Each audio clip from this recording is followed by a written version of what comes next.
Queridos, nós estamos, desde a semana passada, conversando a respeito de fazer o que Jesus fez. No nosso trimestre de formação espiritual, começamos em janeiro conversando sobre a ideia de estar com Jesus. No mês passado, conversamos sobre nos tornarmos como Jesus. E desde então, o domingo passado, início do mês de março, temos falado sobre essa ideia de fazer o que Jesus fez. Entendemos que esses três são os pilares da formação espiritual. Quando Jesus nos convida para andar com Ele, para nos tornarmos seus discípulos, isso significa reorganizar a vida em torno dessas prioridades. Não há nada mais importante do que seguir Jesus e, de fato, submeter a sua vida a um processo de transformação que te conduza à semelhança com Jesus. Foi para isso que Deus nos criou. Nós fomos criados à imagem e semelhança de Deus. E desde a queda e a entrada do pecado no mundo e a distorção dessa imagem causada pelo pecado, Deus está empenhado em fazer essa obra em nós.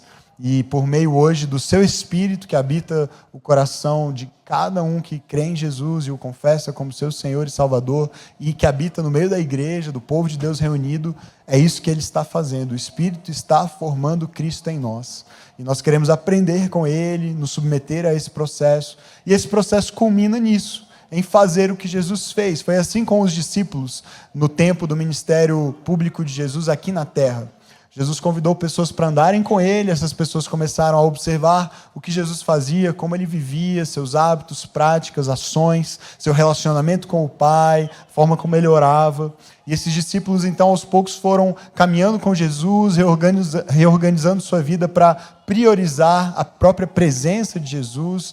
E a um certo ponto, dali em diante, Jesus os envia também, não só agora como observadores que estão aprendendo com Ele, mas para colocar em prática tudo aquilo que já haviam observado e aprendido com o Mestre. Então eles são enviados para fazer as mesmas coisas que Jesus vinha fazendo. E Jesus fez muitas coisas.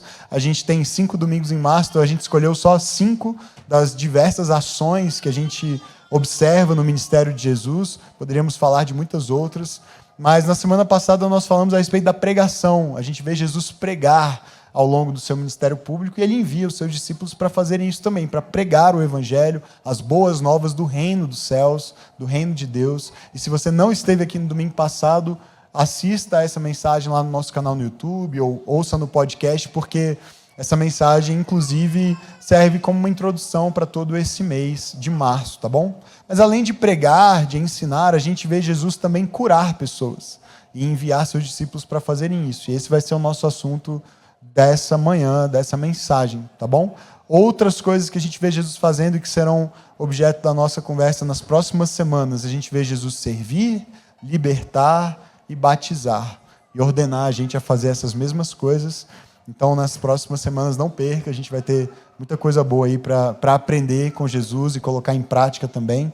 E essa série, esse mês, vai terminar com a conversa sobre batismo no dia 30 de março e com a realização de um batismo aqui na nossa igreja. Vamos batizar pessoas no dia 30 de março. Eu acho que a gente podia ficar mais feliz com o batismo, vocês não acham? Glória a Deus. Bem, sempre um dia de muita festa, de muita alegria, né? O dia do batismo de novos irmãos que são incorporados também à família da fé. Então, queridos, assim como Jesus, o que a gente está vendo é que nós também fomos chamados a fazer essas coisas no mundo hoje. Lembrando que, assim como os discípulos e o próprio Jesus, nós só podemos fazer tudo isso no poder do Espírito. Nós conversamos sobre isso semana passada. Jesus fez tudo o que fez, inclusive as coisas mais extraordinárias e miraculosas, pelo poder do Espírito. E Ele conferiu aos seus seguidores, aos seus discípulos, a mesma autoridade que estava sobre Ele. E nós hoje também podemos agir em nome de Jesus, cheios do Espírito de Jesus, para fazer no mundo as mesmas coisas que Ele fez, inclusive curar, que é o tema da nossa conversa de hoje. Nós vamos conversar sobre a cura de doenças, de enfermidades. Então eu quero voltar com você lá no trecho que a gente leu na semana passada, em Mateus capítulo 9, verso 35. Veja comigo o que diz o Evangelho de Mateus. Jesus ia passando por todas as cidades e povoados, ensinando nas sinagogas, pregando as boas novas do reino e curando todas as enfermidades e doenças. No verso seguinte, que é a abertura do capítulo 10, diz assim: chamando os seus 12 discípulos, deu-lhes autoridade para expulsar espíritos imundos. A gente vai conversar sobre o que significa isso daqui a 2 domingos, quando a gente falar sobre essa ideia de libertar. E também curar todas as doenças e enfermidades. Salta agora para o verso 7, ele dá mais algumas instruções para esses discípulos, de como eles deveriam ir nessa missão para a qual ele estava os enviando. Mas no verso 7 ele conclui dizendo assim: por onde vocês forem, preguem esta mensagem: o reino dos céus está próximo. Curem os enfermos, ressuscitem os mortos, purifiquem os leprosos, expulsem os demônios. Vocês receberam de graça, deem também de graça. Amém? Veja que no verso 35 do capítulo 9, o primeiro que nós lemos, há uma descrição do que Jesus estava fazendo. Jesus ia pelas cidades, pelos vilarejos, pelas regiões próximas ali no território de Israel, fazendo algumas coisas. Ele ia ensinando e pregando, e a gente conversou sobre essas ideias na semana passada, e ele tinha uma mensagem muito específica. Ele pregava dizendo que as pessoas deveriam se arrepender porque o reino dos céus havia chegado, estava perto, estava disponível e acessível. Falamos disso semana passada, e algo acompanhava esse ministério de pregação de Jesus, e era esse ministério da cura de doenças. Ele ia pregando e curando por onde ele passava. O texto diz que ele curava todas as enfermidades e doenças. Talvez você, numa leitura literal, imagine que não sobrou ninguém doente, né, em Israel no tempo de Jesus, mas na verdade não é isso que o texto está dizendo. Está dizendo que todo tipo, toda sorte de doenças e enfermidades Jesus curava, porque por onde ele passava, à medida que ele encontrava uma necessidade, independente de qual fosse, ele curava. Ele curou os cegos, ele curou o surdo, ele curou pessoas com algum tipo de paralisia ou impossibilidade de locomoção, de movimento. Jesus ressuscitou mortos. Então Jesus fez milagres de cura de toda sorte, né, de todo tipo.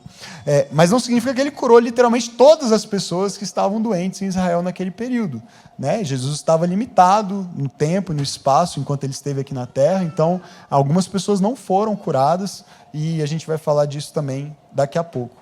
Mas ele ia passando e curando todo tipo de enfermidades e doenças. Quando a gente vira para o capítulo 10, o foco sai de Jesus diretamente e vai para os seus seguidores, porque agora ele está falando com eles e dando a eles da sua autoridade para que agora sejam eles a ir e fazer as mesmas coisas: pregar, curar, purificar, ressuscitar. Eles recebem essa autoridade para fazer as mesmas coisas que Jesus vinha fazendo. Então veja que aquilo que Jesus fazia, seus discípulos são chamados a fazer: curar os enfermos, ressuscitar os mortos, purificar os leprosos, no verso 7. Aqui talvez você fique curioso para pensar por que a lepra é destacada aqui como algo que precisa de purificação. Não é uma doença como as outras, que precisa só de cura, mas a lepra tinha toda uma carga social e cerimonial importante vinculada a ela, porque o leproso era considerado imundo, impuro, cerimonialmente falando. Então ele não podia entrar no templo para adorar, ele tinha que viver retirado da comunidade, ele não podia se aproximar das pessoas, tanto para evitar o contágio da doença, mas também por essa carga de impureza que estava atrelada a ela. Então, quando Jesus cura leprosos, e ele faz muito isso durante o seu ministério, ele não está apenas curando essas pessoas de uma doença física, mas ele está restaurando dignidade, ele está reinserindo essa pessoa na vida da adoração, na participação comunitária, na vida em família, na participação normal em sociedade.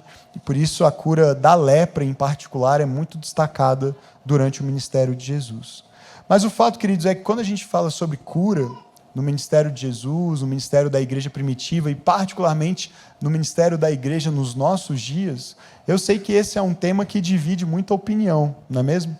Porque tudo o que diz respeito à obra do Espírito Santo nos parece um pouco, às vezes, misterioso e divide opiniões, divide igrejas, infelizmente, né? E eu espero não provocar nada parecido com isso aqui hoje, né? Pela graça de Deus. Mas eu quero introduzir um entendimento bíblico que eu espero que seja equilibrado a respeito desse assunto. Não dá para tratar de tudo em uma mensagem, teria muitas coisas para abordar a respeito de cura, mas eu quero introduzir isso para que a gente possa ter uma fé madura a respeito desse assunto também, e então praticar isso, orar, crendo que o Senhor pode ainda hoje curar pessoas, amém? Você crê nisso? Nós cremos num Deus que ainda faz isso. E eu acho que essencialmente a gente se divide no meio cristão mais tradicional, ortodoxo, hoje em dois grandes grupos. É claro que tem extremos para além desses grupos, mas de forma geral acho que esses dois grupos caracterizam as igrejas mais saudáveis, mais equilibradas. Veja se você concorda comigo. De um lado, a gente tem um grupo que pensa mais ou menos assim: nós cremos que Deus até pode, mas provavelmente Ele não vai fazer. E do outro lado, um grupo que diz assim: nós cremos que Deus vai fazer, embora Ele até possa não fazer. Deu para entender? De um lado, tem pessoas que têm quase certeza de que Deus não cura mais ninguém hoje em dia, mas Ele é Deus, então se Ele quiser fazer, Ele até pode fazer. E do outro lado tem pessoas que têm certeza de que Deus vai curar e vão ficar até surpresas e levemente decepcionadas se Ele não fizer isso, né? Então, de forma geral, existem essas pessoas e igrejas, comunidades, um pouco mais para cá, um pouco mais para lá. Eu acho que tudo isso está dentro de algum tipo de razoabilidade, mas eu penso que Deus nos chama para uma fé madura, robusta, que ao mesmo tempo, repare, ao mesmo tempo, crê profundamente na ação poderosa de Deus e também confia e descansa. Confia no seu caráter, descansa na sua bondade, em quem Ele é, mesmo quando a resposta não é a que nós desejamos. E eu sei que eu falo com pessoas aqui, eu conheço a história de alguns de vocês têm testemunhos maravilhosos para contar de quando Deus respondeu com cura a uma oração, né? E Deus agiu poderosamente, milagrosamente, e nós louvamos a Deus juntos por isso e nos alegramos com isso. Ao mesmo tempo, eu sei que eu estou falando com algumas pessoas que não receberam essa mesma bênção. Oraram com a mesma fé, buscaram com a mesma intensidade, e Deus não curou. Então eu sei que tudo isso está acontecendo e passando pela mente de todos vocês à medida que eu falo, especialmente daqueles que já viveram a experiência, seja de viver um milagre ou de pedir por um e não recebê-lo. E talvez até ter de lidar ainda hoje com o luto, com uma perda. Então eu quero ser sensível a todas essas situações que estão presentes aqui, mas eu creio que Deus tem algo a fazer e a falar e a nos ensinar nessa manhã a respeito disso. Amém? A primeira coisa que eu quero compartilhar com vocês a respeito então da cura é que a cura é um sinal do reino. A cura é um sinal do reino. O que isso significa? Volte comigo a Mateus capítulo 9, verso 35, que diz: Jesus ia passando por todas as cidades e povoados, ensinando nas sinagogas, pregando as boas novas do reino de Deus e curando todas as enfermidades e doenças.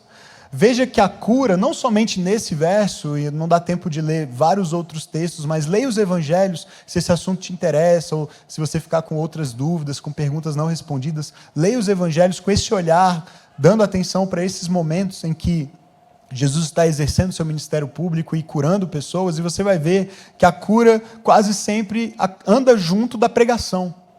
E Jesus está aqui pregando algo muito específico, e foi o tema da nossa conversa da semana passada, por isso eu quero reforçar. Se você não esteve aqui, ouça a mensagem da semana passada, porque a gente falou a respeito dessa pregação do Evangelho, da boa notícia, da chegada do reino de Deus por meio do Rei Jesus. E na sua primeira vinda, ele então inaugura esse reino e diz que ele está disponível para todo aquele que crer, para todo aquele que confiar nele como o Messias, como o Rei prometido por Deus. E junto da pregação, então, a respeito dessa boa notícia de que o reino é chegado e está disponível a todos, é que as curas acontecem, percebe?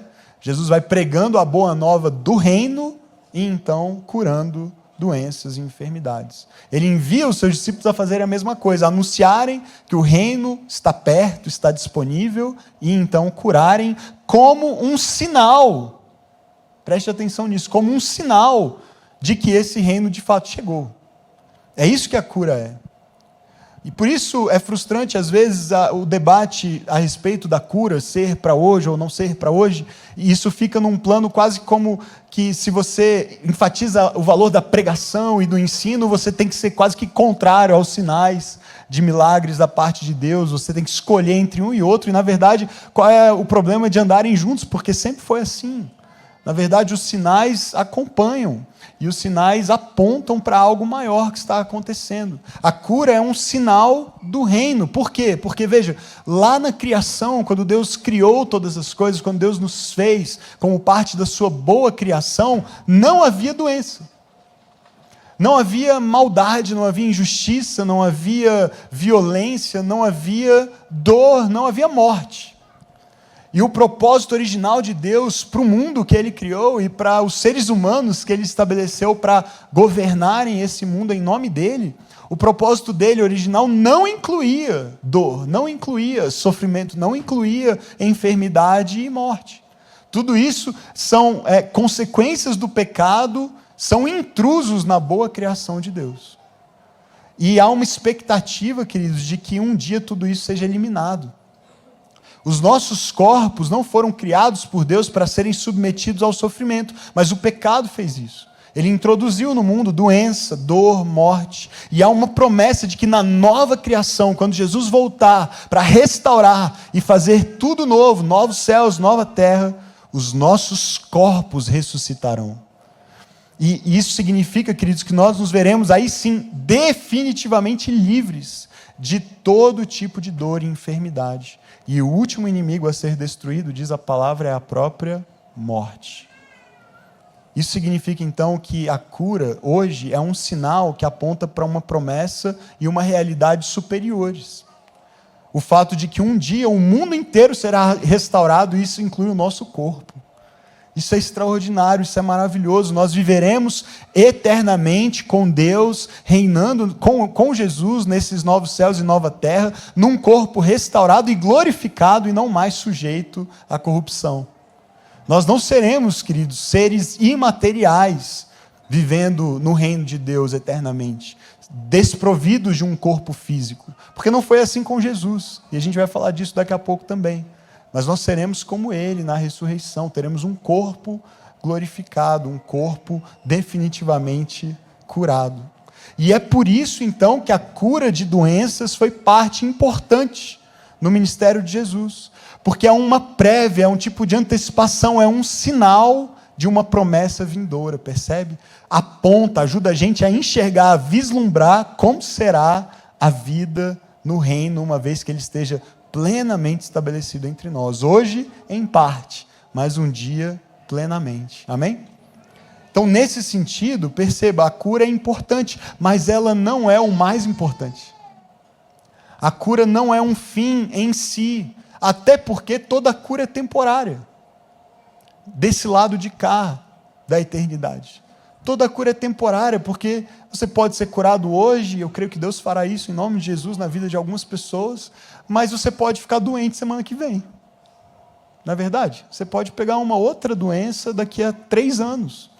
E enquanto nós estivermos neste mundo, até o dia em que Jesus voltar e nos der, de fato, esse corpo glorificado, livre, então, desses efeitos do pecado, até lá nós ainda estaremos sujeitos a dores, a enfermidades, a sofrimento, a doenças.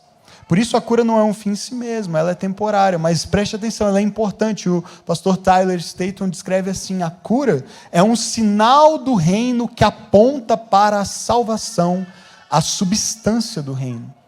Então essa distinção é importante, há um sinal e uma substância. Qual é a substância do reino? É a salvação. O propósito de Deus é esse, Ele está redimindo, restaurando, perdoando os nossos pecados, assegurando uma nova vida para aqueles que antes estavam mortos em seus delitos e pecados, e é disso que se trata o reino de Deus. Mas a cura aponta para isso, aponta para esse reino e aponta para a disponibilidade desse reino já entre nós. E é por isso que muitas vezes nos relatos bíblicos a cura funciona como um meio para a salvação de algumas pessoas. Muitas vezes, pode olhar lá nos relatos dos episódios dos evangelhos, você vai ver que ou imediatamente após Jesus curar uma pessoa, ele diz também que os seus pecados estão perdoados. Por quê? Porque Deus está empenhado em nos salvar por inteiro. Não quer salvar nosso corpo de uma doença para que a gente siga saudável em direção ao inferno. Faz sentido isso? E o contrário também não, ele está nos redimindo por inteiro. Ele está empenhado e comprometido em redimir o nosso corpo e nos dar um corpo novo e saudável para sempre. E é por isso que é curioso, a palavra grega que é traduzida tanto por cura como por salvação é a mesma. É a palavra sozo, que é uma palavra que significa tanto curar quanto salvar. E é por isso que algumas Bíblias até divergem, algumas traduções divergem e traduzem, ora, a experiência ali de alguém que foi curado como a tua fé te salvou ou a tua fé te curou, porque é a mesma palavra. É a mesma palavra, e a gente fica em dúvida. O que Jesus estava fazendo? Ele estava curando ou ele estava salvando? E a resposta geralmente é sim. A resposta geralmente é sim. Porque ele está redimindo o ser humano, entende? A pessoa por inteiro. E a cura física é um sinal que aponta para uma cura definitiva, que aponta para a salvação, que aponta para a redenção. Deus quer nos salvar por inteiro. E toda cura física nessa vida é temporária. Então, de um lado, não faz sentido a gente fazer da cura física a prioridade máxima do ministério da igreja, percebe? Porque ela é temporária. Ao mesmo tempo, também não faz sentido negligenciar que ela está disponível. Porque é um sinal de que o reino já está entre nós. Essa diferença pode ser bem ilustrada em 2 episódios que acontecem no ministério de Jesus, de ressurreição. E um deles é a ressurreição do próprio Jesus, mas outro é talvez o milagre mais famoso, mais impressionante que Jesus opera, que é a ressurreição de Lázaro. Lembram-se dessa história? Lázaro estava morto e sepultado havia 4 dias. Estava cheirando mal, o texto diz. E as pessoas ficam impressionadas quando Jesus sugere que ele estava só dormindo. E Jesus dá uma ordem para que ele ressuscite. E ele sai do túmulo, vivo. Seu corpo funcionando. Estava podre, estava num processo já de putrefação. E ele sai andando e conversando e comendo e vivendo normalmente. Isso é impressionante. Agora, sabe o que aconteceu com Lázaro? É uma história que a Bíblia não conta, então presta atenção, você vai ficar surpreso. Eu tive acesso a um outro documento que revela isso. É brincadeira, você está online aí, ó, eu estou brincando.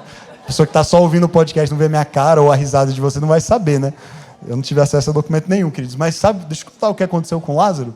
Lázaro morreu, sabia? Lázaro morreu, de novo.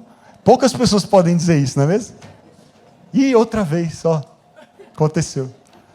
Lázaro morreu outra vez. A gente não sabe exatamente quando, ele viveu ainda um tempo, tem relatos dele jantando com Jesus e com as suas irmãs, depois de ter sido ressuscitado. Esse jantar deve ter sido extraordinário, né?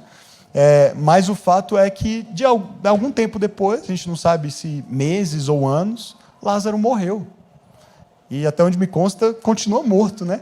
Até hoje. E está esperando. E o que ele está esperando? O que todos aqueles que morreram em Cristo estão esperando, a ressurreição do corpo. Porque quando Jesus voltar, nós seremos como Ele. Assim como Ele ressuscitou, nós ressuscitaremos. Qual é a diferença da ressurreição de Lázaro para a de Jesus? Jesus não morreu de novo. Jesus foi ressuscitado já em glória, com um corpo glorificado, plenamente restaurado, livre de qualquer tipo de corrupção. E Ele vive e reina em glória e em corpo, sentado à destra do Pai. E um dia Ele vai voltar em corpo para reinar conosco, e nós ressuscitaremos com Ele. A palavra de Deus diz que Ele ressuscitou como o primeiro, como a primícia de uma nova criação, como o raiar de um novo dia, de uma nova era. E nós ressuscitaremos com Ele também, e teremos esse mesmo corpo glorificado, graças a Deus. E essa é a nossa esperança, percebe? Essa é a nossa esperança não está na cura física que a gente pode experimentar hoje, embora ela seja extraordinária, maravilhosa, e a gente possa buscá-la, mas a nossa esperança está no fato de que, como Jesus nos salvou, nós temos agora a garantia de que um dia seremos plena e definitivamente curados. Amém? E Jesus, então, queridos, nos chama a olhar para as experiências de cura que podem acontecer nos nossos dias e que Ele tem prazer em fazer tantas vezes, mas sem perder de vista a esperança última que Ele nos deu. O apóstolo Paulo, em 1 Coríntios capítulo 15, verso 19, diz: se é somente para esta vida que nós temos esperança em Cristo, nós somos os mais miseráveis de todos os homens. Percebe? E é um capítulo em que ele está falando sobre Cristo ter ressuscitado dos mortos e da segurança de que nós também ressuscitaremos com ele. Porque se a nossa esperança é simplesmente sermos curados de uma próxima doença que a gente enfrenta aqui, isso não nos distingue de um não cristão, de alguém que não caminha com Jesus, porque um tratamento médico pode curar, um remédio pode curar, Deus pode curar, mas nós vamos morrer, queridos. Nós vamos ficar doentes de novo e nós vamos morrer, a menos que Jesus volte antes. Ele podia muito fazer isso, né? Maranata, vem Jesus. Mas se ele não vier agora, se ele não vier antes, nós todos vamos passar pela morte. Então a nossa esperança em Cristo vai além desta vida, amém? Mas na certeza de que um dia todos nós seremos definitivamente curados. Ao mesmo tempo, como a cura física hoje é um sinal, uma antecipação, um vislumbre desse reino e dessa realidade, nós podemos sim e devemos crer e buscar esses sinais que estão disponíveis pelo Espírito. Um teólogo chamado Wayne Grudem, e ele é um reformado, mas é um reformado que crê na continuidade dos dons do Espírito, escreve a respeito disso. Ele diz assim: eu não tenho a expectativa de ser liberto do envelhecimento. E ele já está meio velhinho, assim. Ou de ser liberto de estar sujeito a doenças, até que Cristo retorne. Ainda assim, há momentos em que, nesta era presente, Deus nos dá uma antecipação daquele corpo ressurreto, a nova saúde que é nossa.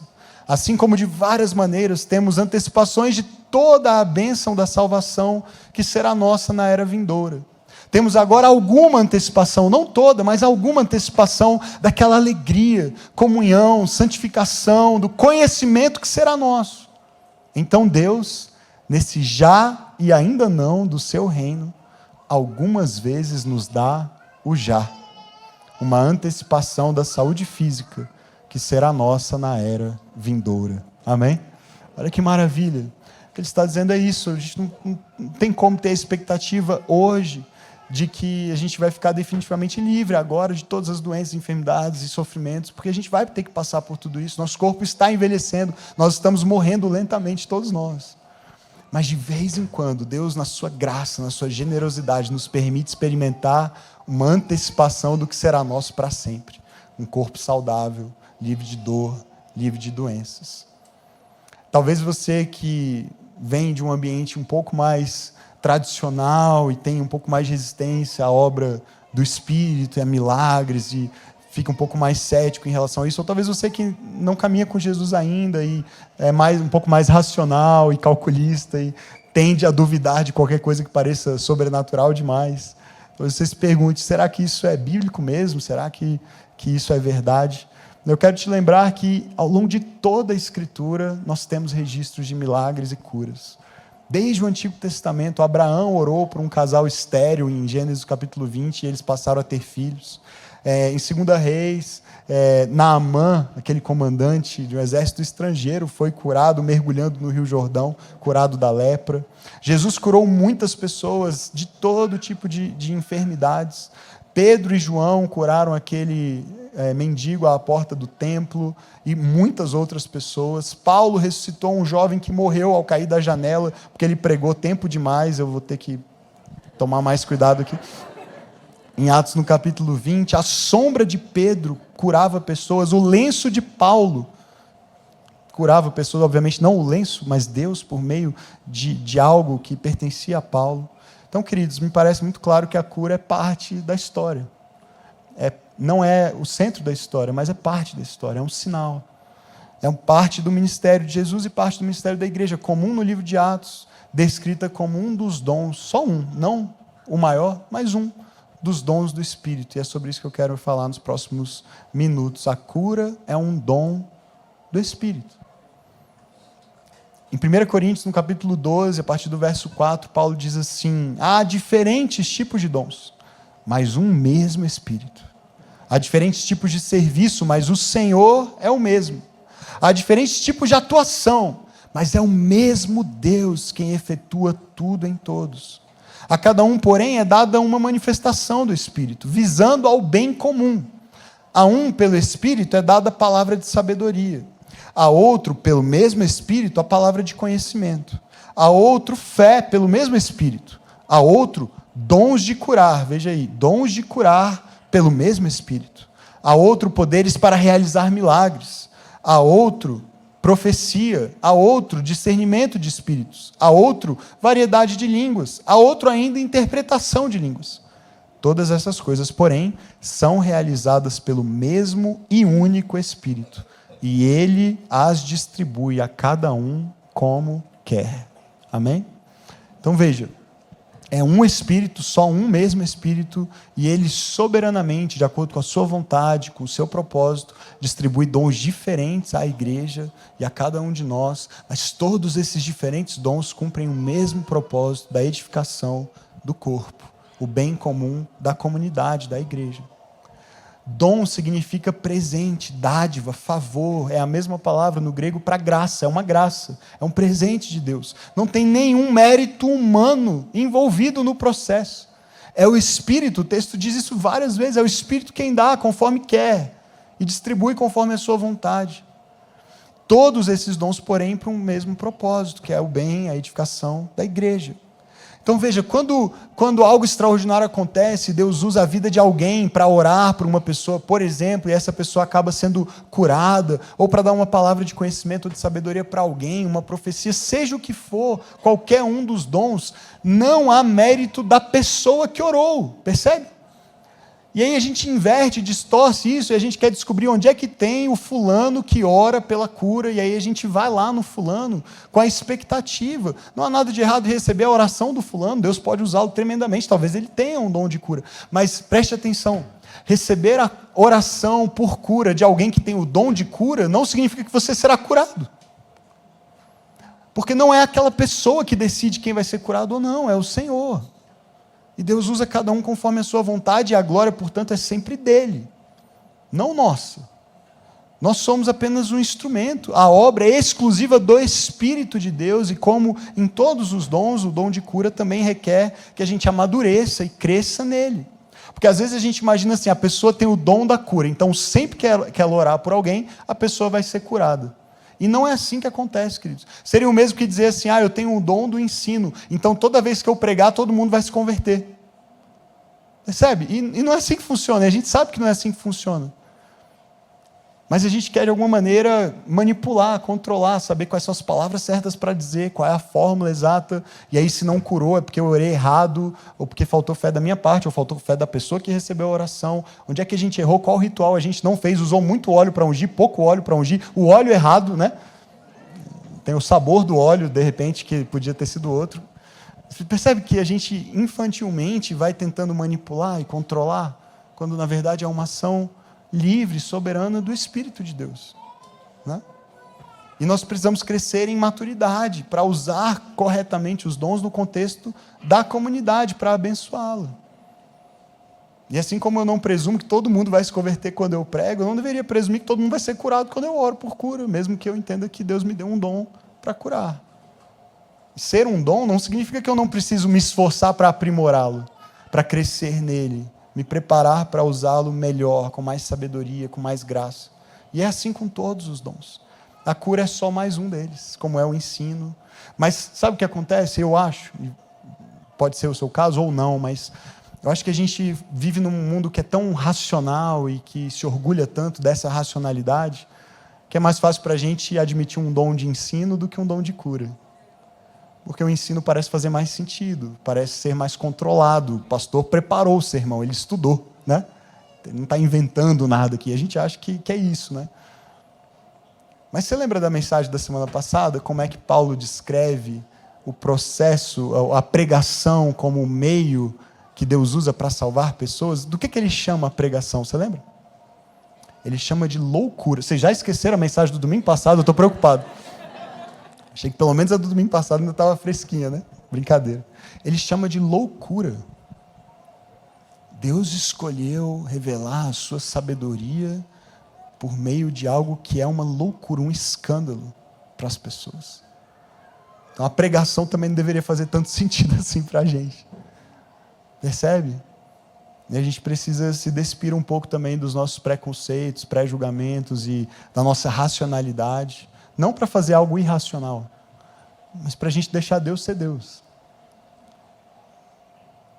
Será que Deus quer curar os doentes? O que você acha? Será que Deus quer curar as pessoas que estão doentes? Quis a resposta é claro que sim. Claro que sim. E Ele vai fazer isso, Ele prometeu que Ele vai fazer isso. A única pergunta é quando. Percebe? A única coisa que a gente não sabe é quando. Mas haverá o dia em que toda doença será curada. Definitivamente. Então a pergunta é só quando.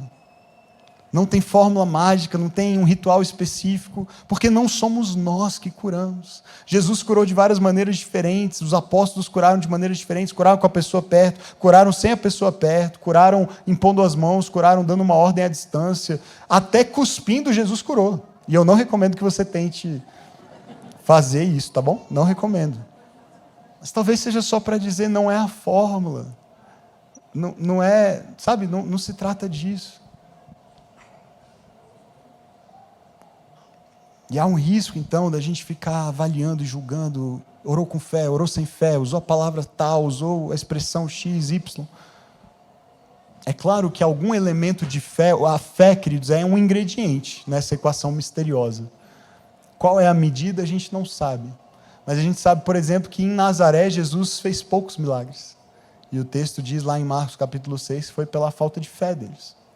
Em outros casos, Jesus expressamente disse, a sua fé te curou, a sua fé te salvou. Então, há um elemento importante de fé, porque se eu não creio que Deus vai fazer, pouco provável que Ele faça, né? Ao mesmo tempo, a gente tem que ter muito cuidado aqui, porque sabe o que a gente faz? A gente fica julgando a fé do outro. Ah, foi curado, olha a fé dele. Né? Ah, não foi curado, faltou fé.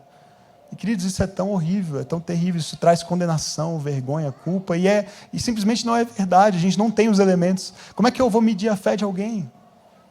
Para ser curado ou não? É só o Espírito de Deus que pode fazer isso.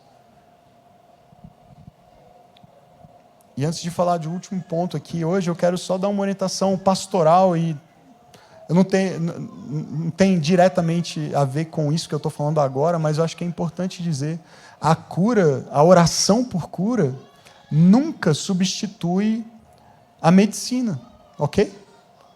Porque nesse mundo de loucuras de internet, eu acho que eu preciso dizer o óbvio, tá bom? Não pare de tomar o seu remédio se você está num tratamento. Ah, porque alguém orou por mim, então pela fé eu já parei de tomar o remédio porque eu creio que eu vou ser curado. Não, até você ser curado, tome o remédio, pelo amor de Deus. Tá bom? E repita os exames e tenha segurança de que um médico te liberou daquele medicamento de fato. Não pare de tomar um remédio, não pare de fazer tratamento. Sabe por quê? O mesmo Deus que cura por meio de uma oração, cura por meio de um remédio. Cura usando um médico, cura usando o tratamento. É o mesmo Deus, certo? A nossa vida está nas mãos dele. Ele é quem cuida de nós. E Ele pode usar o meio que Ele quiser. Se Ele quiser usar a medicina, glória a Deus. Glória a Deus por tantos médicos que estão aqui e fazem um excelente trabalho e são instrumentos nas mãos de Deus para trazer cura para nós também. Tá bom? Mas eu quero terminar antes da gente orar. E a gente vai ter esse tempo hoje de praticar e de orar pelos enfermos. Mas eu quero terminar falando algo que eu acho que é muito importante, especialmente para a nossa igreja. A cura é para os feridos. A cura é para os feridos. A cura é um sinal do reino, é um dom do Espírito, e ela é para os feridos, para os doentes. Em Marcos, no capítulo 2, verso 17, Jesus diz, não são os que têm saúde que precisam de médico, mas sim os doentes. Ele está falando a respeito do perdão dos pecados, falando diante de religiosos e fariseus que se achavam já justos e não precisavam se arrepender, não precisavam de salvação. É isso que Jesus está confrontando diretamente, mas a lógica é a mesma, queridos. Nós buscamos a um Deus que pode curar porque nós temos as nossas feridas, nós temos as nossas dores, nós sofremos, e Ele sabe disso, e Ele se compadece. Nós não falamos a um Deus, não conversamos com Deus, não recorremos a um Deus que seja indiferente à dor, ou que desconheça a dor. A Bíblia o descreve na sua encarnação como um homem de dores e que sabe o que é sofrer. E que veio sofrer para que por meio das suas feridas nós fôssemos sarados. E nós pedimos então a esse Deus que sabe o que é sofrer por cura, porque carregamos nossas próprias feridas. O escândalo do evangelho, sabe qual é? Não é o seu poder, porque é de se esperar que se há um Deus, ele seja poderoso, certo? O escândalo e a surpresa e a subversão do evangelho está no fato de que esse Deus todo-poderoso escolheu revelar o seu poder em meio às nossas fraquezas. Ele escondeu, ele disfarçou o seu poder nas nossas fraquezas. Foi isso que o apóstolo Paulo disse: o poder dele se aperfeiçoa na minha fraqueza, no espinho que eu tenho na carne, que eu pedi 3 vezes para ele tirar, e ele disse: não. Ainda não. Ainda não. Porque de vez em quando, queridos, Deus vai nos dar o já. Vai nos permitir experimentar o já. E de vez em quando Ele vai dizer: ainda não. Mas o ainda não significa um não para sempre. Porque está chegando o dia da cura, em nome de Jesus, para todos nós. Para todos nós. E hoje, então, a missão da igreja requer essa sensibilidade de perceber que nós estamos todos, em alguma medida, feridos. Que essa obra de cura ainda não aconteceu plenamente em todos nós. Ela vai chegar. Mas até lá nós somos, como diz o Henry Nouwen, curadores feridos. Nós ministramos cura, não porque não sofremos mais, não porque as nossas dores já foram todas curadas, mas nós ministramos cura porque sabemos o que é sentir dor.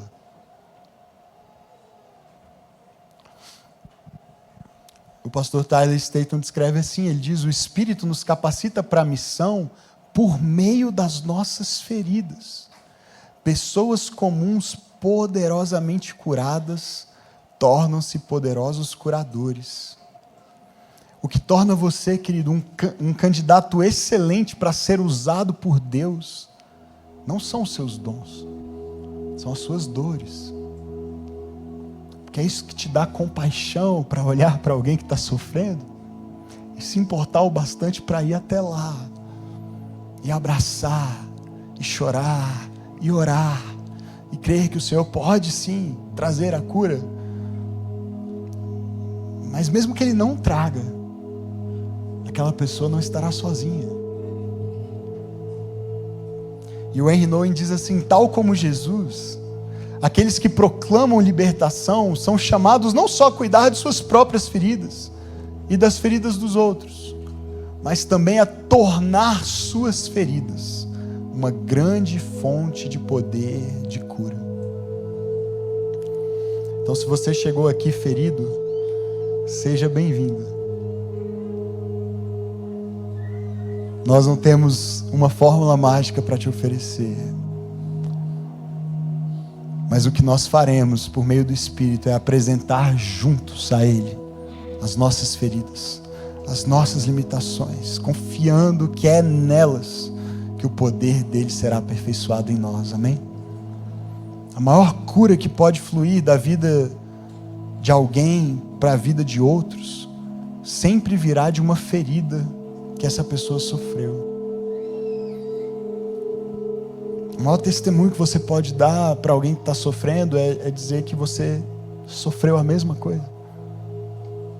É isso que a Bíblia fala sobre Jesus. Nós não temos um sumo sacerdote que não possa se compadecer de nós, porque a nossa semelhança, Ele veio em carne e sofreu todo tipo de tentação, assim como nós, todo tipo de dor, todo tipo de prova, mas sem pecar.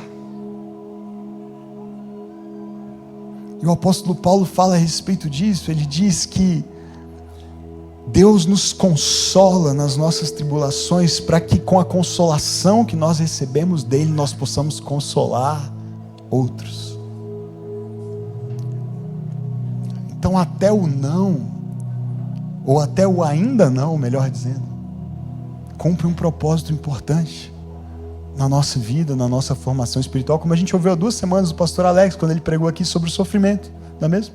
O sofrimento cumpre o papel. Deus é tão bom, é tão generoso, que Ele usa até a dor, e até o sofrimento, e até a enfermidade, para o nosso bem, e para o bem de outros. E a nossa igreja tem se caracterizado como um lugar que recebe muitos feridos. Pessoas que trazem as suas doenças e as suas dores e se somam às nossas. A gente só chegou antes, mas a gente carrega as mesmas dores e feridas e doenças. Pessoas que vêm, às vezes, feridas de outras comunidades, de experiências difíceis, abusivas. E eu queria poder dizer, você vai chegar aqui e ser imediatamente curado de tudo isso. Eu não posso te fazer essa promessa. Mas o que eu posso te dizer é que nós seremos uma comunidade de curadores feridos. Nós queremos ser esse lugar, por meio do Espírito. E por meio desse Espírito que é tão bom e tão poderoso e tão gracioso, uma pessoa que viveu cronicamente ansiosa pode se tornar uma presença de paz na vida de alguém ansioso. Por meio do Espírito, alguém que viveu um período de dependência química pode se tornar um lugar seguro para acolher e abraçar e encorajar pessoas lutando com outros vícios. Deus pode usar a nossa ferida para curar alguém. E eu termino com essa citação do Brennan Manning. Ele diz assim: toda pessoa que Deus usa de forma significativa é sempre alguém profundamente ferido. Somos todos nós pessoas insignificantes a quem Deus chamou e equipou para usar de forma significativa. E no último dia, Jesus olhará para nós, aleluia, não em busca de medalhas, diplomas, honrarias, mas de cicatrizes. Porque Ele tem as dele, né? Ele tem as dele. E pelas feridas dele nós somos sarados. Então hoje a gente vai só praticar isso, pode ser? A gente vai dizer: Jesus, estão aqui as nossas feridas. Essas são as nossas dores. O Senhor sabe onde dói. Às vezes dói no corpo, às vezes a dor é no coração. E Ele é bom e misericordioso. E de vez em quando, não sempre, mas de vez em quando, Ele permite a gente viver o já. De vez em quando ainda não. Pastor, o que eu faço se a resposta for ainda não? Se eu orei por alguém e a pessoa não foi curada? Aí você abraça ela, você chora com ela e você insiste com Deus. Mas você ajuda essa pessoa no meio da dor dela a se lembrar de que o dia da cura está chegando, amém? O dia da cura está chegando. Olá, tudo bem com você? Seja bem-vindo ao nosso canal no YouTube, aqui da Igreja Batista Vértice. Eu sou o pastor Pedro Felizola e eu quero te fazer um convite muito especial. Se você tem acompanhado as nossas mensagens, os conteúdos produzidos pela nossa igreja, as palavras de domingo, e isso de alguma maneira tem abençoado a sua vida e a sua família, eu quero te convidar a considerar a possibilidade de orar e contribuir com a campanha Nossa Nova Casa. A nossa igreja está de mudança. Eu estou aqui no futuro novo espaço onde nós funcionaremos como igreja, aqui no coração de Brasília, e nós cremos que a partir deste lugar nós poderemos servir muito melhor a nossa cidade, mas também você que nos acompanha à distância, seja lá onde você estiver, no Brasil ou no mundo. Então, primeiro, muito obrigado por nos acompanhar. Se você puder considerar a possibilidade de contribuir com essa campanha, com esse grande desafio que nós temos, não só da locação, mas da reforma desse espaço, eu quero te convidar para acessar o QR Code que vai aparecer aí na sua tela agora, ou diretamente o nosso site, igrejavertice.com/contribuir. Lá você pode adquirir uma cota para ser alguém que contribui regularmente com essa campanha, que vai durar 2 anos, ou você pode fazer uma oferta avulsa. De toda maneira, essa ajuda será muito bem-vinda e eu oro para que o Senhor te abençoe, para que as nossas palavras, mensagens continuem fazendo diferença na sua vida e também na sua comunidade local. Muito obrigado, que o Senhor te abençoe.